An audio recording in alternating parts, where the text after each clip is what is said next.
오늘은 종말의 대환란과 세계정부 현상이라는 이러한 주제로 계시록 13장 말씀을 상고하기로 원합니다. 여러분들이 알다시피 요즘 코로나 상황이 정말 심상치 않습니다. 한동안 100명 이하로 유지하다가 갑자기 300명대로 올라섰나 싶었는데 또 얼마 지나지 않아 5, 600명대로 올라섰습니다.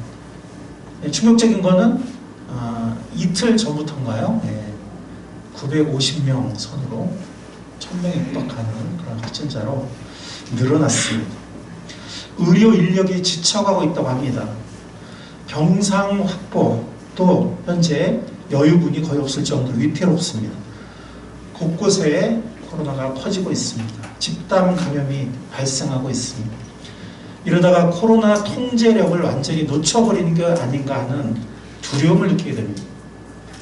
미국에서는 하루에 20만 명이 넘는 확진자가 나고 있고 3천여 명의 미국 사람들이 목숨을 잃고 있습니다. 이 숫자는 진주만 공격으로 죽은 미국 사람들 숫자를 능가하는 것이라고 해요. 단 하루 만에, 이 코로나로 인해서 단 하루 만에 그 이상의 숫자가 목숨을 잃고 있습니다.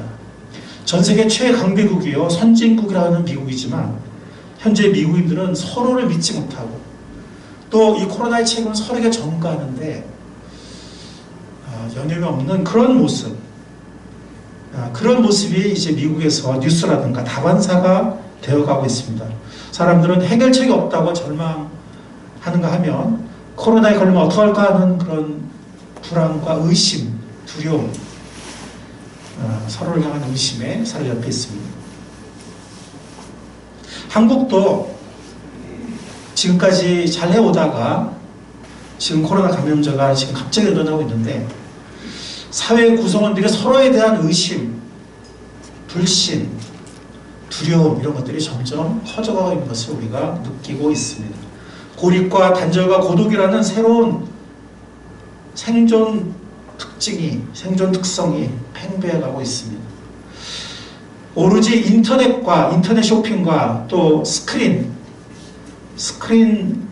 도피하는 이기적 쾌락주의가 확산되고 있습니다. 그렇지만 이런 것들이 우리를 회색 우울함과 외로움, 불안과 두려움이라는 현실을 회피하게 해줄지 모르지만 그 현실을 피하게 하지는 못합니다. 이런 상황 가운데 백신을 기다리는 그 기다림은 이제 그 갈망이 절정을 향해서 치닫고 있습니다.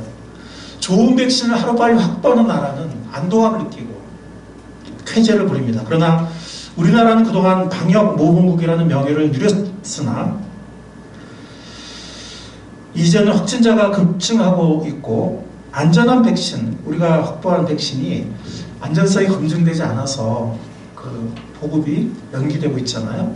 그래서 안전한 백신을 아직 확보하지 못해서 방역 모범국이라는 그 명예가 퇴색할 가능성도 있습니다. 이런 상태에서 미국의 FDA, 미 식품의약국이죠. FDA가 화이자 회사의 코로나19 백신을 긴급 승인했습니다. 지난주에 있었던 일이죠. 며칠 전에. 유례가 굉장히 드문 일이에요. 왜냐하면 미국의 FDA 굉장히 보수적이거든요. 그래서 굉장히 엔간해서 승인하지 않고 하더라도 굉장히 시간을 여유있게 잡아서 부작용을 보고 굉장히 신중하게 이렇게 아주 천천히 승인을 하는데 긴급 승인을 했습니다. 사태가 절박하기도 했지만 백악관의 거센 압력에 밀린 탓도 있습니다. 이제 미국에서는 백신 접종이 시작된다고 합니다. 사람들이 그 뉴스를 듣고 얼마나 안도할까요? 그러나 아직 안심은 이릅니다. 어떤 부작용이 있을지, 과연 어느 정도의 면역효과를 가져오고 그 면역효과가 얼마나 지속될지는 아직 아무도 모릅니다. 그래서 올 한 해가 정말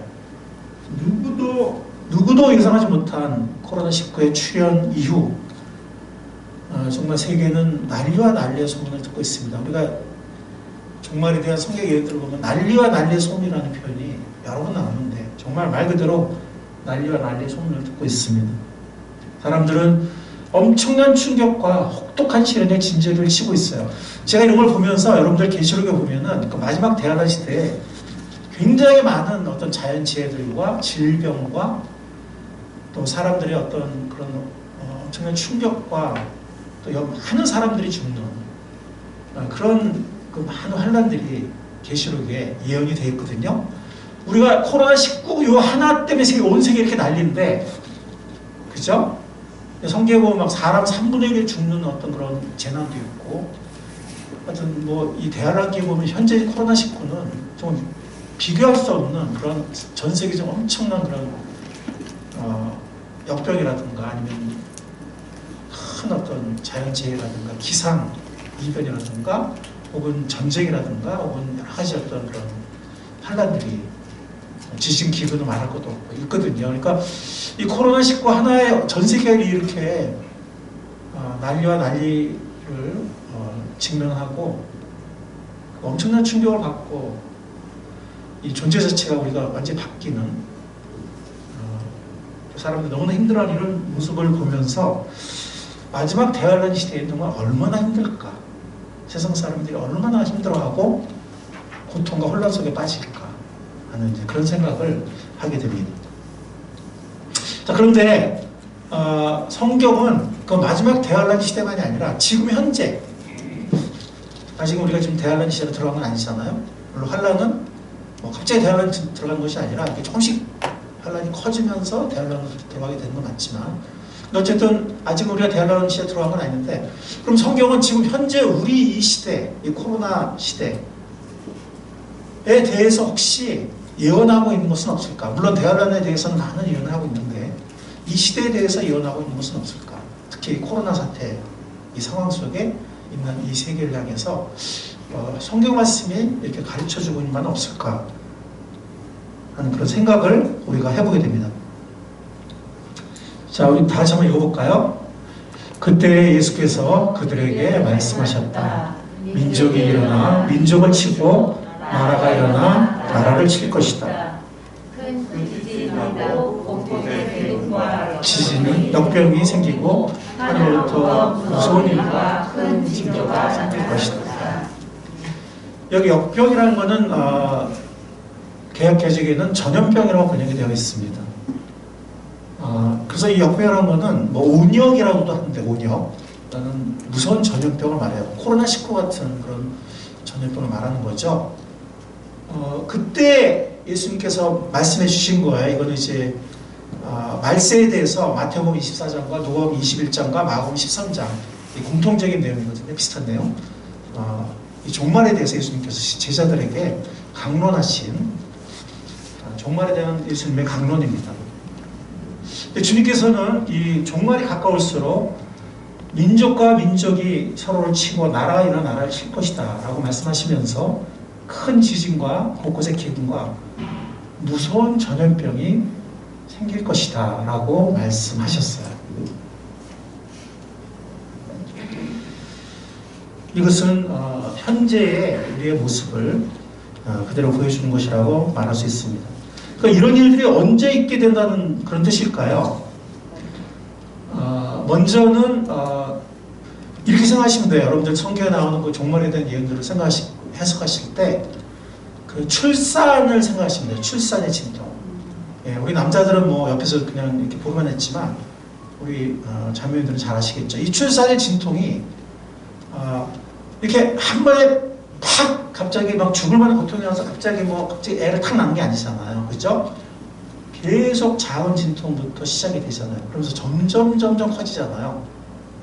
그 절정을 클라이맥스를 향해서. 그리고 이 출산의 진통의 그 진폭, 그 진폭도 짧아지면서, 그리고 이 출산의 고통의 그 강도는 더 강해지면서 계속 반복되잖아요. 그죠? 반복되다가 계속되는 건 아니고 어느 가장 큰 진통, 고통 후에 갑자기 새 생명이 태어나요. 똑같습니다. 그래서 성경에 말하는 종말의 예언은 어떤 한 시점만 말하는 게 아니고 그런 고통의 시대가 반복된다는 거예요. 근데 점점 빈도가 잦아지고 강도는 커지면서 최후의 진통, 최후의 고통, 그게 이제 7년 내려가거든요. 최후의 고통과 함께 새 시대가 열린다. 예, 그건 뭐냐면 천년왕국 시대가 열리고 그에 또 영원한 시대가 열리는 거예요. 그렇게 생각하시면 돼요. 그러니까 성경에 말하는 이런 지금 좀 전에 저희가 이렇게 누가복음 21장 말씀을 했잖아요. 이거 어느 딱 한 시대만 말하는 게 아니에요. 그래서 이것은 여기 제가 보여드린 것처럼 AD 70년에 예루살렘 성전과 이 도시가 무참하게 로마 군병들에게 타이터스 장군, 나중에 이제 이 전쟁 후에 황제가 되죠. 이 타이터스 장군에 의해서 정말 수많은 사람들이 죽어요. 사람들이 성전으로 가면 살 거다라는 그런 미신 때문에, 잘못된 신앙 때문에 하나님과 관계는 올바르게 되는데 그렇게 하지 않고 그냥 성전에 들어가면 살 거다 이렇게 해가지고 수많은 사람들이 막 꾸역꾸역 가질 정도로 들어가서 결국 다 죽어요. 그리스도인들은 그때 이제 딴 데를 피하죠. 그래서 정말 그 무참하고 잔혹한 파괴를 경험하는데 이때를 말하는 것이거든요. 1차적으로는. 그래서 아까 뭐 하늘에 뭐 이상한 징조만 이런 얘기를 했는데 실제로 그 뭐 요세푸스의 역사, 유대 그 역사를 보면 하늘에 뭐 이상한 어떤 현상들, 징조들이 나타났다 뭐 이런 말도 있고 그래요. 예. 그리고 그때도 막 굉장히 많은 어떤 나라들의 어떤 갈등과 싸움이 있었고 또 역병도 있었다고 하고요. 그 전쟁 중에. 그래서 1차적으로는 이때 해당이 돼요. 이때 해당이 되는데 그런데 이런 모습은 아까 그 누가복음 21장 모습은 사실은 요즘에 더 심해지고 있잖아요. 그죠? 그래서 계속 이 종말을 향해서 마치 여인이 한 생명을 낳기 전에 새 생명이 태어나기 전에 가장 큰 고통을 향해서 나아가듯이 계속 이런 현상이 더 심해지는, 지진도 심해지고 기근도 심해지는, 참 이렇게 식량 혁명이 일어난, 양식 혁명이 일어난, 이 농업 혁명이 일어난 시대에 기근이 심해진다는 건 정말 아이러니인데 그건 인간의 갈등과 욕심 때문에 그래요. 한쪽에서는 바다에 양식을 버리고 한쪽에서는 굶어 죽고 있어요. 기근이 점점 심해지고 있거든요. 정말 이건 아이러니인데 지진이 심해지는 것도 지금 아무도 설명하지 못해요. 그냥 기근이 지진의 어떤 뭐 여러 가지 데이터를 낼 뿐이지 왜 심해지는지를 아무도 설명하지 못해요. 그리고 아까 말씀드린 이런 역병이 옛날에도 있었어요. 뭐 메르스도 있었고 지금 AI도 막 퍼지잖아요. 근데 코로나19처럼 이렇게 무서운 건 처음이잖아요. 물론 과거에 막 패스트도 있었고 했지만 패스트는 이렇게 지나갔는데 이거는 또 올 것 같단 말이에요. 지금 뭐 다른 모습으로. 그래서 점점 심해지고 있습니다. 그리고 아까 말씀드린 마지막 7년 대환란 때는 상상을 초월하는, 비교를 초월하는 그런 무서운 전염병들과 천재지변과 또 전쟁과 또 믿는 사람들을 향한 핍박과 그때 이제 휴거되지 못하고 남아있는 사람들 중에 뭐 유대인들이나 아니면 또 이방인들 구원받은 사람이 생길 때 그들이 받을 엄청난 핍박과 혼란, 그런 모든 것들이 바로 이 마지막 대환란 때 새 시대가 열리기 전에, 새 생명이 태어나기 전에 가장 큰 고통과 진통이 임하듯이 있게 됩니다.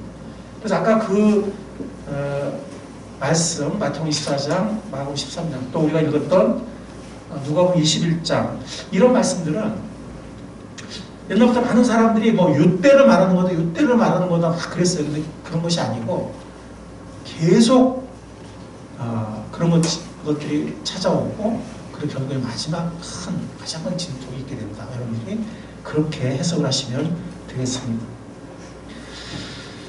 근데 아까 말씀드린 것처럼 미국의 FDA 미 식품의약국이 긴급 승인을 했잖아요. 근데 저는 이걸 굉장히 유심히 봤습니다. 왜냐하면 아까 말씀드린 것처럼 정말 그런 유례가 거의 없는 일이거든요. 제가 미국에서 살면서 한 10년 살았다 보니까 미국 사람들이 보통 신중한 사람이 아니에요. 우리는 좀 빨리빨리가 장점이기도 하잖아요. 근데 그게 좀 문제가 될 수도 있잖아요. 근데 미국 사람들이 진짜 느려요. 저는 고발면서 물론 제가 2002년까지 있었는데 아직도 이렇게 돌리는 수학이 있잖아요. 전화기 있잖아요. 그거 쓰는 가정들도 많이 봤어요. 우리나라에서 이게 돌리는 전화기 있나요? 아마 저 시골도 없을 거예요, 아마. 근데 막 부잣집인데도 그냥 그거 쓰는 사람들도 있고요. 그리고 막 돈이 있는데도 휴대폰 안 쓴 사람도 있고, 휴대폰 통해서 감시당하는 거 안 쓴 사람도 있고, 하여튼 별별 사람이 다 있고 굉장히 신중해요. 저때 우리 사람이 뭐라고 요즘 뭐 라식이라고 그러나 무료로 받았거든요. 그래서 학생들 무료로 해준다고 했는데 어떤 사람은 안 받아요. 10년 지나봐야 부작용이 안다. 난 실험 대상 되기 싫다면서 안 받더라고. 그러니까 우리는 공짜라니까 한국 사람 다 받았어요. 그러니까 이게 굉장히 달라. 근데 그런 사람들이 지금 아직 충분한 물론 어느 정도 임상 실험했지만 아직 충분한 실험이 되지 않았는데 긴급 승인했단 말이에요. 이거는 좀 약간 굉장히 이례적인 일이에요. 물론 상황도 상황이지만 트럼프 대통령이 퇴임 전에 업적을 세우려고 엄청 강하게 압박을 했어요. 그리고 백악관에서 이거 승인 안 하려면 물러나라고 굉장히 막 엄청난 압력을 가한 그것도 한 변수가 된 것 같습니다. 이런 사태를 보면서 한 가지 궁금한 생각이 들었어요.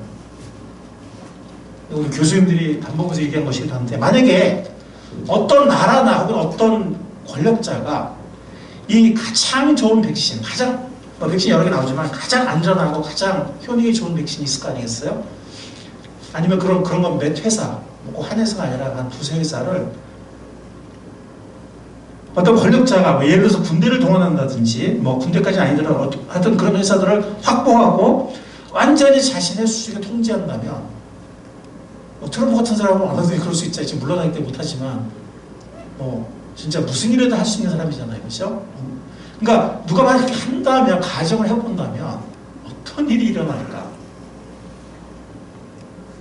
마치 미국의 그 힘 앞에 중국이 막 싫으면서도 어쩔 수 없이 이렇게 막 끌려가는 모습을 보이듯이 만약 어떤 권력자는 어떤 나라가 이걸 완전히 다 확보해버리면 수중에 막 넣어버리면 목숨의 문제잖아요. 그죠? 예. 무조건 이렇게 그 독재적 권력자에게 줄을 설 수도 있겠다. 예. 하는 그런 생각이 들더라고요. 이거저거 따질 때가 아니죠. 그죠? 예. 목숨이 왔다 갔다 하는 문제니까. 일단 살고 봐야 되니까. 물론 이것은 상상해본 일이지만 만약에 그런 일이 일어난다면 그럴 수도 있겠다 하는 생각이 들었습니다. 우리 계시록 13장 11절 18절 아까 본문 말씀이죠. 여러분들이 읽으셨는데 굉장히 참 뭐라고 해야 될까요? 미스테리한 그런 본문이죠. 예. 그래서 여기 보면은 짐승이 두 짐승이 나오는데 한 짐승은 바다에서 나온 짐승이 있고 둘째 짐승은 땅에서 나옵니다. 근데 이게 뭐냐면 사탄이 있잖아요. 사탄이 첫째 짐승을 그리스도를 흉내내서 적그리스도로 세우고 둘째 짐승은 성령 하나님은 예수님을 증거하잖아요. 예수님에 대해서 깨닫게 하고 예수님을 높이고 예수님을 증거하잖아요. 그러니까 이 둘째 짐승은 첫째 짐승을 찬양하게 하고 숭배하게 해요. 그리고 사탄은 뒤에 있어요. 뭐죠? 삼위일체예요. 근데 가짜 삼위일체죠. 사탄이 다 그렇게 흉내내거든요. 가짜 삼위일체. 사탄이 뒤에 있고 첫째 짐승을 보냈어요. 근데 첫째 짐승이 마침 또 죽었다가 살아났대. 누구 흉내내는 거예요? 예수님 흉내내는 거예요. 둘째 짐승은 땅에서 나왔는데 첫째 짐승을 경배하게 해요. 성령 하나님을 흉내낸 거죠. 모조 삼일체, 가짜 삼일체입니다. 그런데 이 첫째 짐승이 짐승의 표를 받게 하고 짐승의 표를 받지 않은 사람은 사지도 못하고 팔지도 못하게 상행위를 못하게 그럼 죽는 거죠. 요즘 같으면 꼭 밖에 나서 하는 것만이 아니라 일체 어떤 인터넷 매매라든가 인터넷 거래도 못하게 하는 거죠. 인터넷 거래야말로 통제가 당장 가능하거든요. 밖에 나가 몰래 사는 거는 정말 그걸 감시를 해야 되는데 인터넷 상거래 못하게 하면 그건 맘만 그만할 수 있거든요. 일체의 어떤 사고 판정 못하게 그러면 그 사람 살기 어려워지겠죠. 예, 굶어 죽을 수도 있겠죠. 근데 그 표를 받으면 하도록, 그 표를 받지 않으면 못하도록 이렇게 하는 일이 있을 것이다 라고 얘기해요. 언제 이런 일이 있고 도대체 이게 뭔지 궁금한 생각이 듭니다. 그리고 그 표 지혜가 필요합니다. 지각 있는 사람은 그 짐승을 상징하는 숫자를 세우십시오. 그 짐승을 상징하는 숫자가 666이라는 거예요. 666이라는 거예요.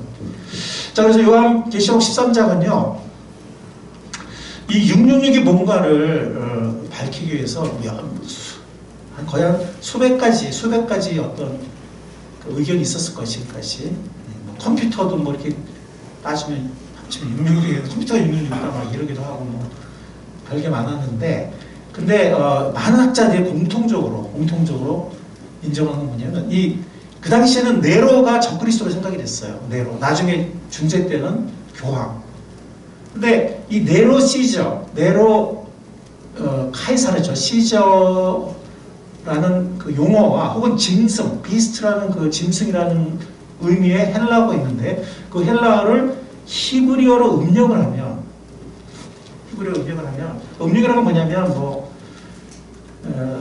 이런 거죠. 뭐 스트라이크 하면은 그냥 그거를 우리가 말하는 스트라이크라고 쓰는 거예요, 영어를.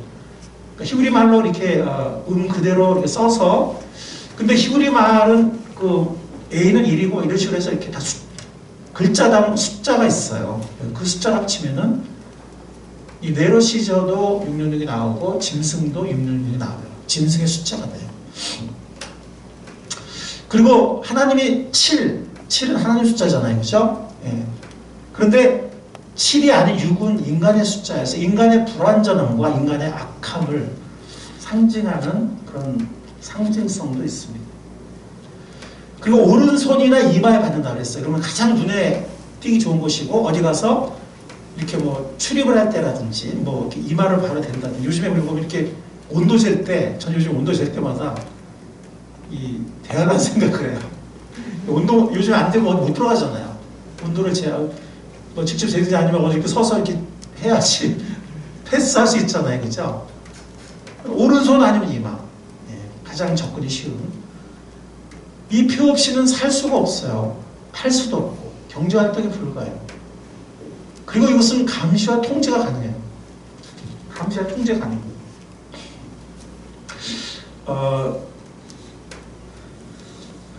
얼마 전에 이렇게 제가 이천 가면 어떤 일이 생길까요?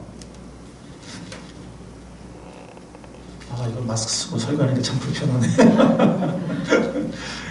예. 자, 제가 이천에 가요. 신학교를 가잖아요. 며칠 있잖아요. 그러면 무슨 일이 생길까요? 이천에, 내가 이천 가고 어떻게 알고서 이천에 뭐 확진자 상황이나 이렇게 막 문자가 와요. 깜짝깜짝 놀래. 내가 온 거 어떻게 알았어, 이거? 심지어 내가 영동 고속도로를 타고 용인을 지나갔는데, 그냥 지나갈 뿐이었거든, 차로? 띄엄띄엄 보니까 용인에 몇 명 생겼다 막 떠요.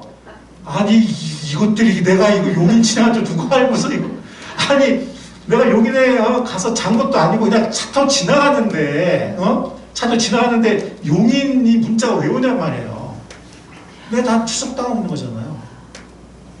이거는 선진국에서는 절대로 용납하지 않아요.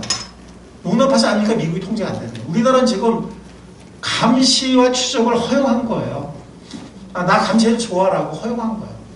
허용한 것도 아니야. 이미 하고 있는데 아무도 의의를 제기 안 하는 거예요. 우리가 지금 여기에 대해서 뭐 국민들이 동의한 적 없어요. 그냥 암묵적 동의를 하는 거예요. 그냥 벌써 해버린 거예요. 근데 그냥 이의를 제기하지 않는 거죠. 선진국에서 난리가 나요. 우리가 언제 허용했다 이렇게 하냐고 난리가 나요. 근데 우리는 지금 그냥 허용한 거예요. 이의를 제기하지 않는 거예요. 이런 현상들이, 자, 지금 코로나19 이 정도인데 전 세계가 막 난리가 나봐요. 어떻게 되겠어요? 나 무조건 다 맡길 테니까 알아서 내 안전 지켜주고 먹을 거, 내 어떤 살아가는 거 만 책임져 주면 나 그냥 무조건 다 맡길게. 그것만 그냥 책임져 줘. 그게 할까요, 안 할까요? 지금 이 코로나 하나에 벌써 이렇게 하는데.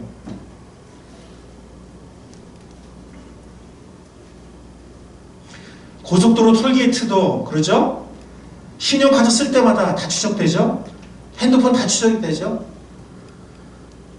표까지 받으면 이제는 뭐 완벽. 그래서 옛날부터도 그런 소설이나 그런 명작들이 계속 나왔어요. 뭐 1984라든가 동물농장이라든가 그런 빅브라더, 그죠? 모든 것을 통제하는 독재 권력. 그 옛날부터 그것을 계속 어떤 문학 작품에 출연했었거든요. 근데 가장 중요한 건 성경이 말하고 있다는 거예요. 성경. 언제 이런 일이 일어날까요?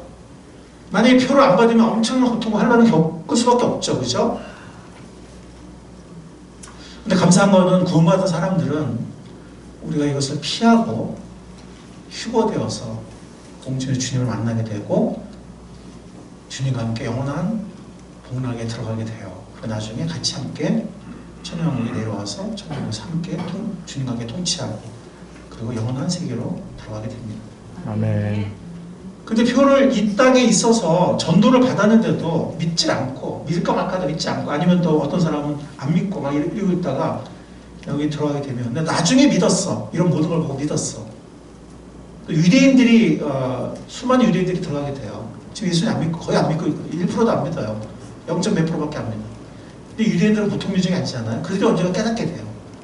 그리고 예수님을 믿게 되고 예수님을 증거할 때 수많은 유대인들이 핍박을 받고 또 구원받은 이방인들도 핍박을 받고 할 텐데, 엄청 지금 코로나19는 이거는 정말 세 발의 피도 안 돼요. 엄청난 고통 환란을 겪게 됩니다. 언제 이런 일이 일어나는가? 아까 제가 말씀드렸죠. 진통, 여인의 진통 말씀드렸죠. 물론 이런 것에 100% 클라이맥스는 종말에 대하는 기간이 일어났지만 그 클라이맥스가 가고 있잖아요. 그쵸? 마지막 진통에 가서 가고 있잖아요. 그 전에도 작은 진통들이 있어요. 지금도 우리는 여러 환란 가운데 있고 환란이 점증되고 있다는 거예요. 지금 코로나19도 한 그 작은 진통이에요. 아주 작은 진통.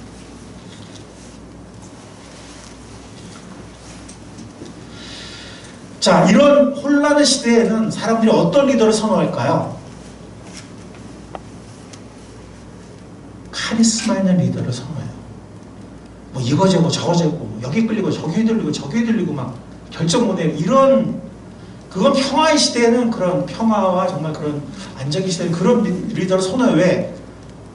가장 안전한 결정을 내릴 수 있으니까. 그리고 평화스러운 리더니까. 그죠? 갈등 안 일으키고. 근데 이러한 급박한 환란의 시대에는 그렇지 않아요. 어떻게 예를 듣는 게 아니라 예를 듣는 거예요. 그냥 예를 듣는 건데, 따라 오해하지 마, 정치 오해하지 마시고 예를 듣는 거예요. 예를 들어서 뭐 트럼프 같은. 그러니까 어떻게 보면 정말 도덕적으로 엄청난 문제가 있고 또 많은 잘못이 있는데도 보면은 굉장히 또 결단력 있어 보이잖아요. 굉장히 카리스마 있어 보이지. 이 사람 올라오면 뭐 아주 카리스마 있게 행동을 해요. 이 사람을 따르는 미국인들이 절반은 안 돼도 엄청난 숫자가 따르고 있어요. 한국에는 좀 그런 스타일이라면 뭐 그냥 이거는 제가 그냥 예를 든 거니까 오해하지 마시고, 뭐 이재명 같은 스타일, 이재명 정치인 같은 스타일, 호불호가 너무 분명하죠. 좋아하는 사람 엄청 좋아하고 싫어하는 사람 싫어하는데, 어쨌든 어떤 때는 가끔 속 시원한 얘기를 하잖아요. 속 시원한 얘기. 이러면 된다 이런 식으로. 근데 그런 사람들이 정권을 잡으면 어느 순간에 어떤 독재적인 면이 나타날 수 있거든요. 트럼프도 마찬가지고. 제가 지금 이재명이 까는 게 아니고 제가 예를 드는 거예요. 어떤 그런 카리스마가 있는 사람들은 또 어떤 순간에는 그런 것이 나타날 수 있다라는 걸 제가 예를 그냥 드는 거니까, 이재명 그분이 그런지 안 그런지는 뭐 저도 정확히는 몰라요. 예를 든 거예요. 트럼프는 분명한 것 같아요. 트럼프는. 자, 그래서 사람들이 이런 어떤 절체절명 위기, 혼란과 환란 시대에는 그런 결단력 있는 그런 카리스마 있는 리더를 선호한다. 그리고 기술적으로 다 준비가 돼 있죠, 그죠? 여러분들 모든 유기견들 보면 안에 뭐 심어놨어요? 다 칩 심어놨죠, 그죠? 저는 몰랐어요. 근데 오늘 보니까 다 심어놨대. 우리 학교에도 유기견 몇 마리 이렇게 저쪽에서 이렇게 우리 학교 직원 자매들이 불쌍해가지고 그냥 이렇게 걷어서 키우거든요. 키우는데 뭐 다 있대요. 네. 근데 이 666이라는 표가 그런 칩 형태일지 아니면 뭐 그런 것도 아니고 정말 우리가 더 첨단의 기술일지. 어쨌든 지금 그런 기술적으로 다 준비가 되어 있다고 해요. 사람에게 하는 것에 대해서 어떤 윤리적인 아니면 어떤 정서적인 그런 것들 아직 하지만 않을 뿐이지 이미 다 준비되어 있다고 해요. 근데 가끔 저도 그럴 때가 있어요. 카드 엄청 많잖아요, 그죠? 예? 근데 비번이 다 틀려. 그러니까 어떨 때 저도 까먹어요. 은행 가면 갑자기 막 계좌 비밀 되려는데 내가 어떻게 다 기억을 해요? 막 자주 쓴 거 기억하는데 갑자기 요구한 거 있잖아요. 미치겠어요, 정말. 안만 눌러도 아니래. 가끔 어떤 생각이냐면은 근데 어떤 또 모든 걸 다 갖고 있는 거 있으면은 편리하지만 잃어버리면 끝이잖아요, 그죠? 그러니까 이걸 내 몸에 어디다 넣으면 좀 편하겠다. 누가 뺏어갈 수도 없고, 그냥 기억할 필요도 없고, 그죠? 그런 생각, 여러분들 그런 생각 해본 적 없으세요? 있으시죠? 네, 저도 그런 생각 한 적이 있거든요. 그걸 누가 악용하지만 않는다면 기술은 다 돼 있다고 하니까 그좀 편하겠다.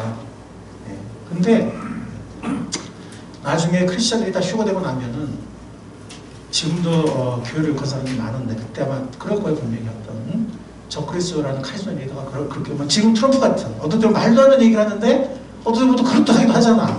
하도 자신 있게 얘기하니까. 네? 가만히 보면 말이 안 되는데 하도 자신 있게 얘기하니까 그런가 싶기도. 또 많은 사람들 따라가잖아요. 적그리스도 그럴 거야 아마.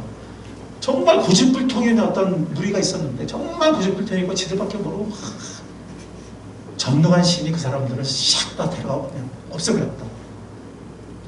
이제 우리는 전 세계 하나 돼서 우리가 어떤 독단과 고집에 빠지지 말고 전 세계가 다 평화스럽게 잘 살아보자.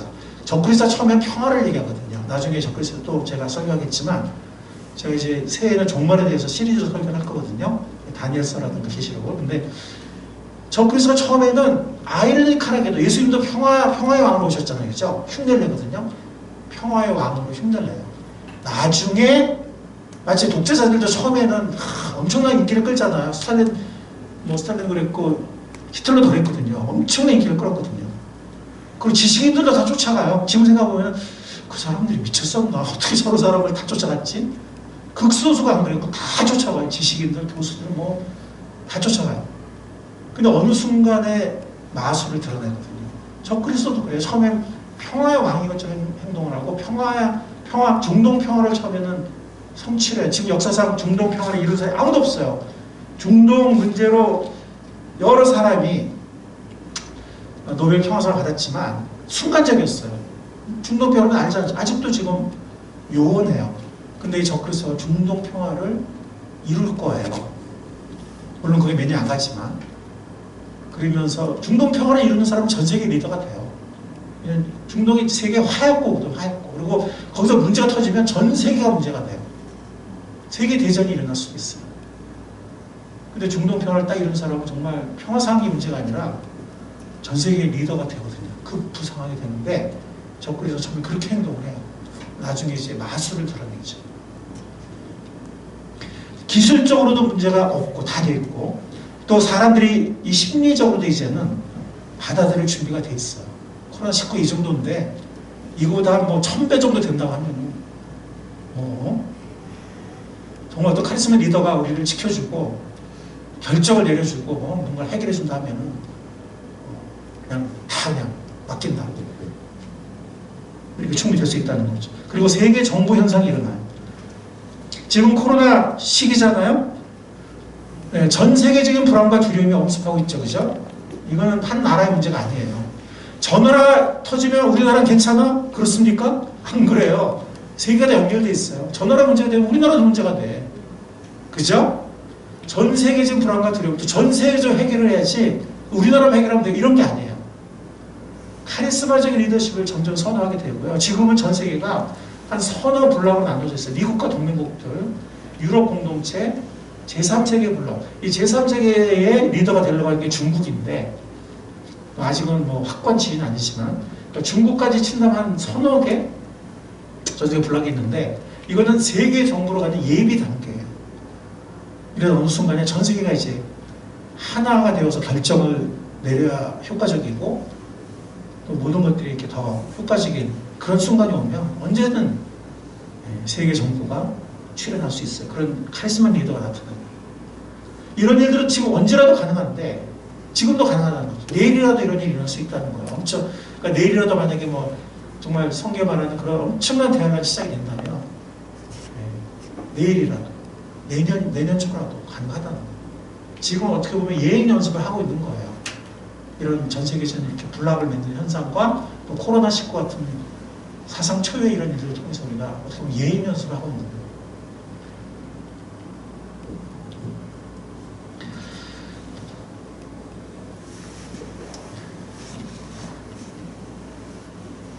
자, 요약을 한다면, 그래서 아까 계시록 13장 10절에 보면 10절에 뭐냐면 오늘 보면 11절 바로 전이잖아요. 10절에 뭐라고 말씀하고 있냐면 성도들의 인내와 믿음이 여기에 있다라고 말하고 있으면서 이거는 환난 시기를 말하는 거예요. 환난 시기. 성도들의 인내와 믿음이 없으면 환난 시기를 버틸 수 없다. 근데 오늘 본문의 18절에 보면은 여기에 지혜가 필요합니다 그랬어요. 여기에 지혜가 필요합니다. 우리가 분별해야 된다는 거예요. 분별. 그냥 정이 살다가 뭐 이렇게 당하고 막 어쩔 줄 모르고 이런 게 아니라 분별을 해야 된다는 거예요. 하나님께서 우리에게 성경 말씀을 주셨기 때문에 분별을 해야 된다는 거예요. 오늘 이 메시지를 요약한다면 이렇게 요약할 수 있을 거예요.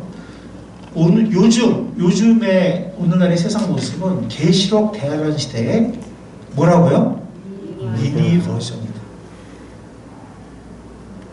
아주 작은, 여러분들 이렇게 여러분들 뭐 자동차나 비행기 쓰면 그 모형이 있잖아요. 미니어처. 실무가 똑같은 모양인데 크기 작은 거. 네. 그렇게 생각하시면 돼요. 그러니까 대환란 시대의 환란과는 물론 비교할 수 없지만 이미 시작됐다. 이미. 말하자면 그 진통이 시작이 된 거예요. 진통, 작은 진통. 그러니까 마지막 진통과는 비교할 수 없지만 우리 자매님들 알잖아요. 처음에 진통이 시작할 때, 그죠? 병원 가야 되겠구나. 네? 이 첫 진통이 시작이 되는 거예요. 미니 버전. 네. 그러나 그런 현상이 이미 나타나고 있고, 그 마지막 절정으로 향해 가는 계시록 대환란 시대의 미니 버전을 우리가 보고 있고 경험하고 있는 거예요. 그 말은 뭐예요? 다시 말하면 그거는 주님의 재림이 언제라도 있을 수 있다는 거예요. 주님의 재림이 언제라도 있을 수 있다. 왜냐하면 우리는 대환란에 들어가지 않으니까. 그 주님이 언제라도 오시면 이미 지금 유대인들은 제3성전, 환란 시대에 제3성전이 지어지거든요. 대환란 시대 초기에 그 평화를 약속하는 일과 적그리스도가. 그건 나중에 자세히 또 설교를 제가 전하겠지만, 지금 제가 언제가 말씀드렸죠. 그 성전 자리, 지금 이슬람의 사원이 서 있는 그 성전 자리, 황금 사원이 서 있는 성전 자리에 이스라엘 군대가 이미 통제를 시작했다고 제가 말씀드렸죠. 사진도 보여드렸죠. 그죠? 그리고 유대인들은 뭐라도 할 수 있는 민족이잖아요. 순식간에. 그죠? 이미 다 제3전 칠 수 있는 모든 재료와 기술과 모든 준비를 다 해놨어요. 그러니까 뭐 순식간이죠. 그러면은 대환란으로 들어갈 수 있는 모든 준비가 다 되어 있는 거예요. 기술적으로는, 사람들이 심리적으로는. 세계 정치가 점점 하나 블록화되고 하나가 되는 현상입니다. 또 카리스마 있는 지도자를 언제나 선호하는 그런 모든 것들이 우리가 주님이 언제라도 오시면 우리는 휴거되겠지만 이 세상은 대환란으로 들어갈 그 모든 예비적인 준비들이 다 지금 되어가고 있다는 거예요. 그 말은 뭐예요? 주님이 언제라도 오실 수 있다는 거죠. 그리고 이 세상은 언제든지 대환란으로 들어갈 수 있다는 거죠. 자, 우리가 정말 정신 차리고 살아야 되겠습니다. 우리의 삶에 적용해야 되겠습니다. 실천해야 되겠습니다. 먼저는 요즘처럼 어려운 시기에 그냥 뭐라고 되죠? 그냥 이렇게 리액션이죠. 그냥 자연스러운 반응이에요. 힘들어, 어려워, 이거 리액션이에요. 근데 우린 지금 리액션 할 때가 아니라 액션을 해야 돼요. 확실해가지고 액션 할 때지, 그냥 이렇게 리액션 할 때가 아니야. 힘들어. 이건 안 믿는 사람도 똑같잖아요. 힘들어. 왜, 너무 불편하고 힘들어, 지쳐. 그렇게 하지 말고 말씀을 분별하고 시대를 분별해야 돼요. 아멘. 네, 말씀을 분별하고 시대를 분별해야 돼요. 정신 차려야 돼요. 그리고 주의 재림과 종말을 준비하면서 살아가야 됩니다. 주님께서 마태복음 10장 3절에 주님께 직접 말씀하신 거죠. 아침에 하늘이 붉고 흐리면 오늘은 낮이 곱겠다 하나니 너희가 날씨는 분별할 줄 알면서 시대의 표적은 분별할 수 없느냐라고 말씀하셨어요. 물론 몇 월 며칠 몇 시 이런 건 아무도 몰라요. 그건 하나님만 아세요. 하나님 결정하시겠죠. 그러나 지금 가까웠다. 예, 그 애 낳는 것도 마찬가지예요. 몇 월 며칠 몇 시에 애가 나와 몰라요. 예, 우리 사람은 뭐 저녁에 들어왔는데 그냥 자정전 애가 나올 줄 알았는데 16시간 만에 나왔어요. 첫 애가. 예, 허리가 아파서 낳으면 이렇게 오래 간다고 그러더라고. 배가 아파서 빨리 낳는 거예요. 내가 옆에서 죽는 줄 알았어요. 내가. 아니, 나는 사실 우리 집사람 얼마나 더 힘들겠어요. 그러니까 내가 지금 막 졸려. 근데 내가 너무 미안한 거야. 16시간을 이렇게 밤을 새우니 아무도 모르죠. 물론 가까운 건 아는데 언제 날지 아무도 몰라요. 물론 마지막 순간에는 알죠. 마지막 순간에. 그래서 주님께서 물론 몇월 며칠 언제 이거는 이단이지만 지금 굉장히 가까웠구나. 이거는 분별해야 돼요. 그거 분별하지 못하면 하나님이 우리에게 성경에서 왜 주신 거예요? 분별하라고 하셨잖아요. 또 하나 알 것은 뭐냐면 7년 대학을 때도 믿는 사람들이 엄청난 핍박 환란이 있게 돼요. 그 말은 뭐예요? 지금은 7년 대는 아직은 예행연수하고 있다고 했잖아요. 그러니까 지금도 믿는 사람들 향한 비난과 핍박이 있을 수 있다는 거예요. 예. 물론 우리가 이거 분별해야 돼요.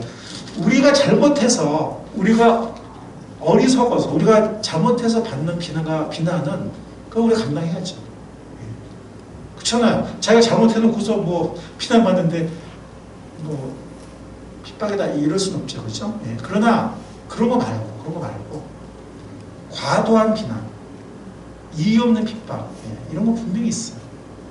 그건 성경에 이미 예언이 되어 있어요. 예. 그리고 그것이 마찬가지로 가면 갈수록 심해질 거다. 대환란 때는 뭐 엄청나고 그런 건 또 우리가 분별해야 돼요.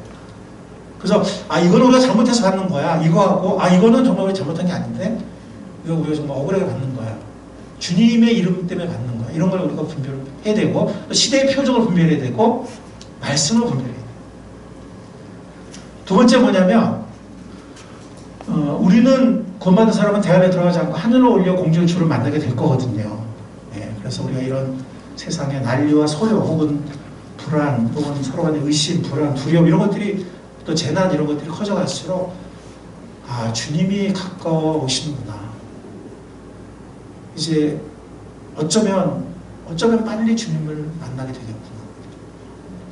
어쩌면 빨리 우리가 주님과 함께 공락에 들어가게 되겠구나라는 또 소망.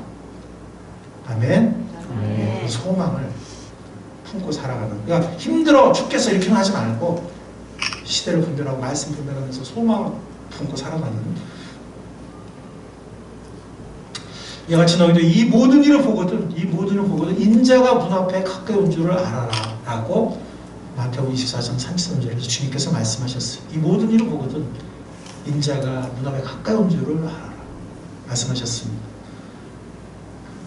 자, 마지막 적용이에요. 세 가지.